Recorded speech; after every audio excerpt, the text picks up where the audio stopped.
셋, 별.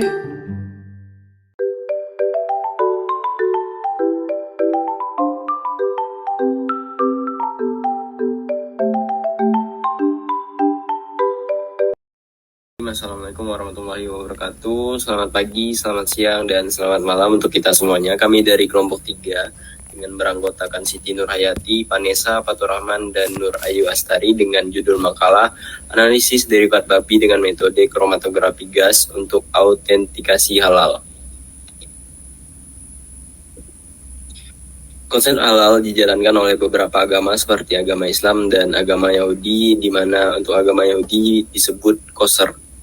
Konsep halal, makanan harus bebas dari unsur lat atau lemak pangan yang berasal dari babi.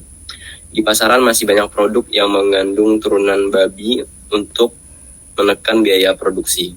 Deteksi yang biasa digunakan untuk mengetahui kandungan babi di dalam suatu produk adalah dengan kromatografi gas. Rumusan masalah yang pertama, bagaimana cara analisis derivat babi dengan metode kromatografi gas, bagaimana sistem instrumentasi kromatografi gas, bagaimana aplikasi penggunaan kromatografi gas dalam analisis derivat babi. Untuk tujuannya, 1. Menganalisis hasil deteksi derivat babi dengan metode kromatografi gas. 2. Merinci sistem instrumentasi kromatografi gas.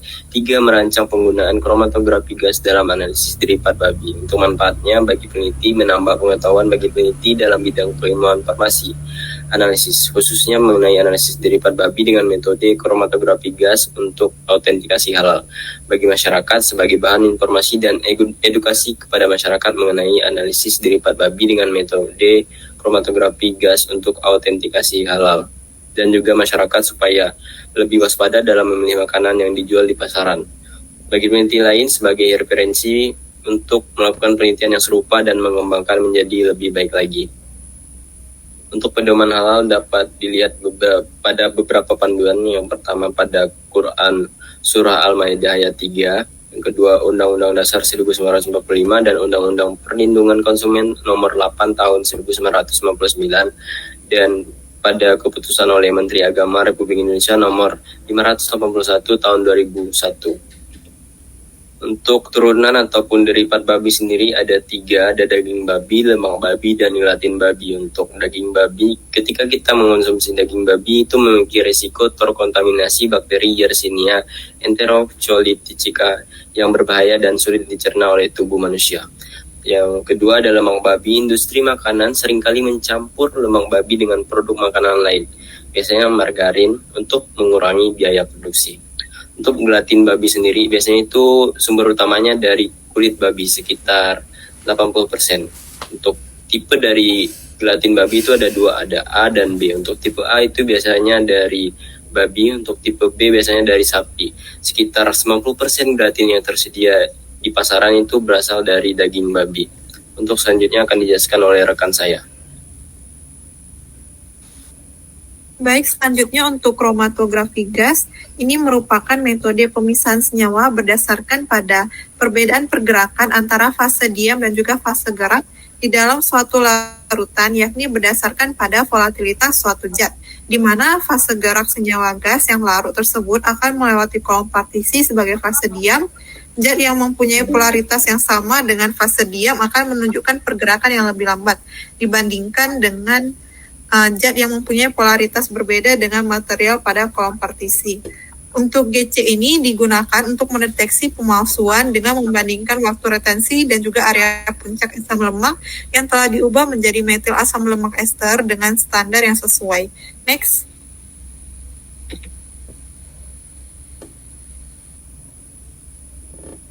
Untuk sistem instrumen dari GC ini, yaitu proses kromatografi gas melibatkan penyuntikan sampel cair ataupun gas ke dalam injektor untuk menguapkan sampel. Setelah menguap, sampel dipindahkan oleh gas pembawa ke dalam kolom di mana terjadi pemisahan.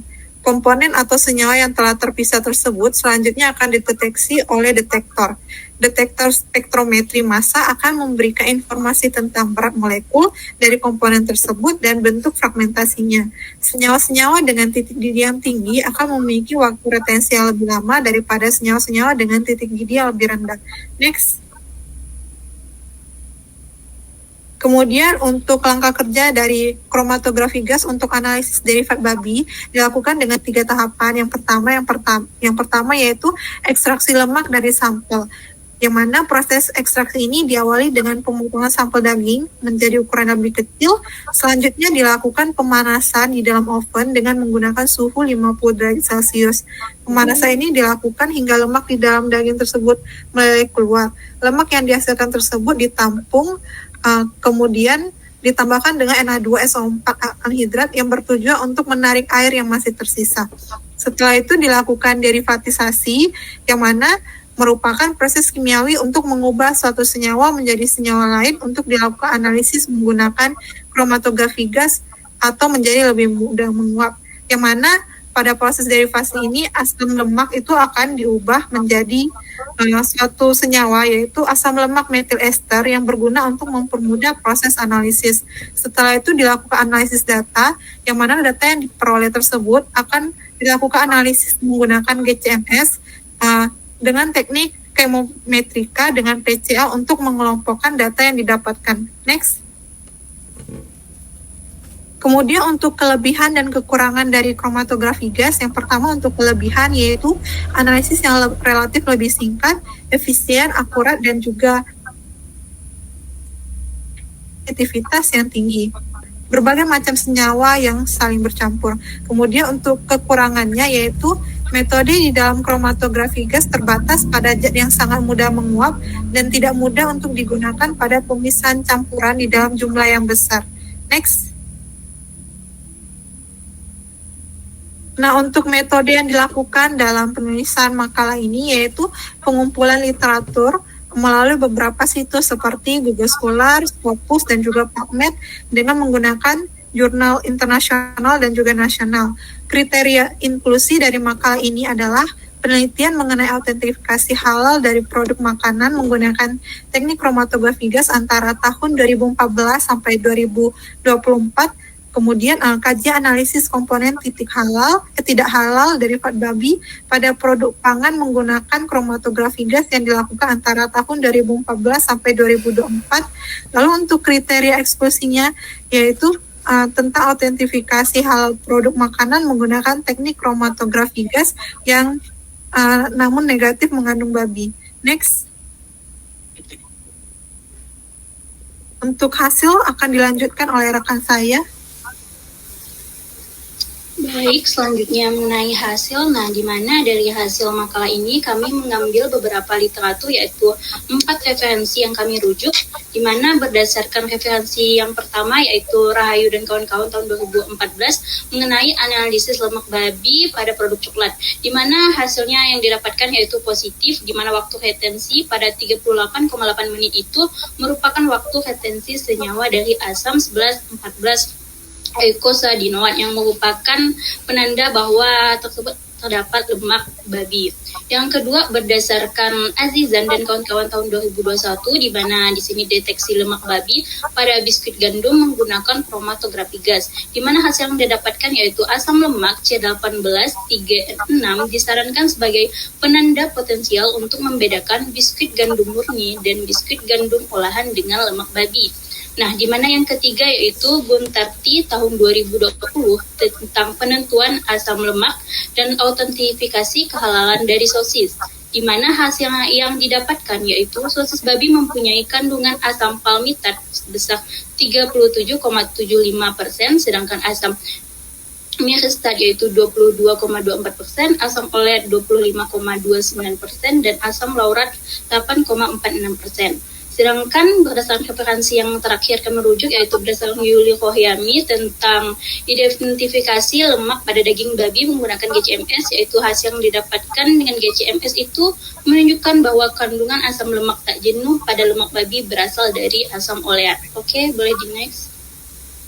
Nah, di mana berdasarkan pembahasan tersebut, pemalsuan makanan ini merupakan salah satu tantangan besar dalam industri makanan. Berdasarkan pemalsuan tersebut menimbulkan kekhawatiran baik itu bagi produsen maupun konsumen. Nah, bahan yang sering ditambahkan dalam pemalsuan makanan itu salah satunya yaitu derivat babi dan turunannya. Oleh karena itu, banyak penelitian yang mengidentifikasi lemak babi itu menggunakan instrumen yang dapat mendeteksi kandungan babi, salah satunya yaitu kromatografi gas. Oke, boleh di next.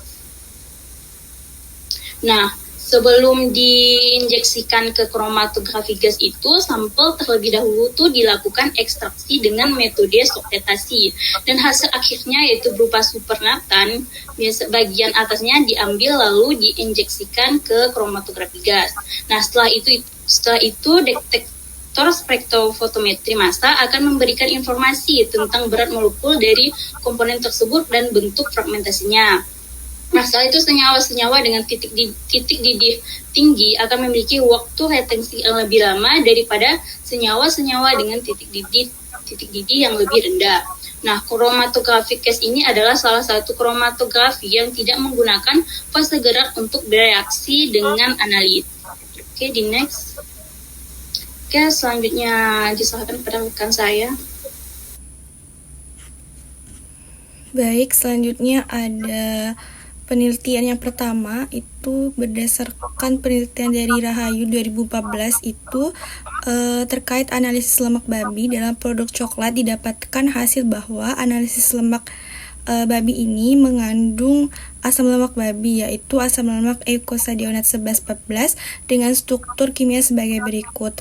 Nah, setelah diketahui bahwa asam lemak babi yang ada di coklat tersebut adalah asam eicosadionat 11-14, terdapat juga waktu retensi yang bisa dilihat pada gambar di sebelahnya. Lalu untuk penelitian kedua yaitu pada penelitian Azizan dan kawan-kawan tahun 2021 itu mendeteksi lemak babi pada biskuit gandum yang tercemar dan dianalisis menggunakan GCMS profiling yang terintegrasi.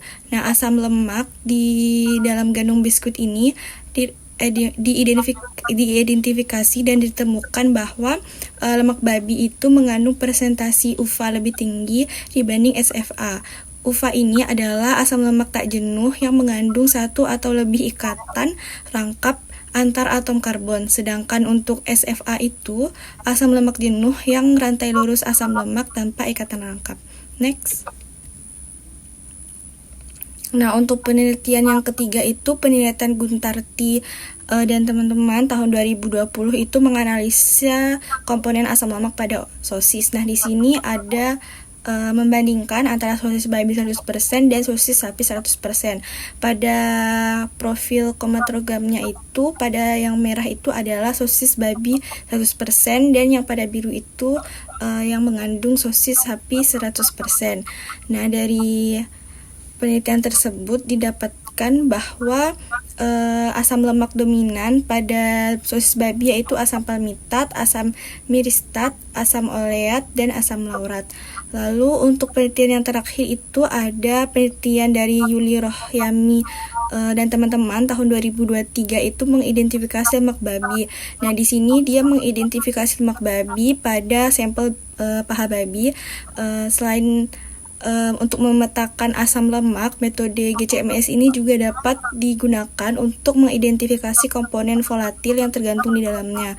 Berdasarkan hasil penelitian tersebut menunjukkan bahwa kandungan asam lemak pada babi ini memiliki kandungan asam oleat yang lebih tinggi dibandingkan lemak daging ayam dan sapi. Lalu di sini ada kandungan asam lemak pada daging sapi dan daging ayam di situ dijadikan sebagai bahan pembanding untuk mengetahui perbedaan mendasar pada keaslian makanan halal. Nah, daging babi itu mempunyai ciri khas aroma yang berasal dari alkana rantai pendek, alkohol, ether, aldehid, keton, sulfur organik, dan nitrogen oksida yang dapat dilihat pada tabel berikut. Next. Baik, untuk kesimpulan pada kali ini itu adalah metode kromatografi gas itu dapat menganalisis data dengan memberikan penanda potensial untuk membedakan sampel halal dan sampel non halal. Pada sampel coklat import itu menunjukkan hasil positif karena terdapat suatu senyawa yang muncul pada waktu retensi 38,8. Pada sampel biskuit gandum didapatkan hasil pemalsuan lemak babi yang dideteksi dengan profiling asam lemak menggunakan analisis GCMS. Dan sosis dengan kandungan asam lemak jenuh dengan membandingkan sosis sapi dan sosis babi. Untuk sarannya, kombinasi metode berbasis kromatografi dapat diterapkan beberapa sampel lainnya dalam penelitian halal produk pangan dan akan meningkatkan keakuratan. Baik, berikut daftar pustaka yang kami gunakan. Next. Baik, sekian presentasi dari kelompok 3. Saya ucapkan terima kasih. Wassalamualaikum warahmatullahi wabarakatuh.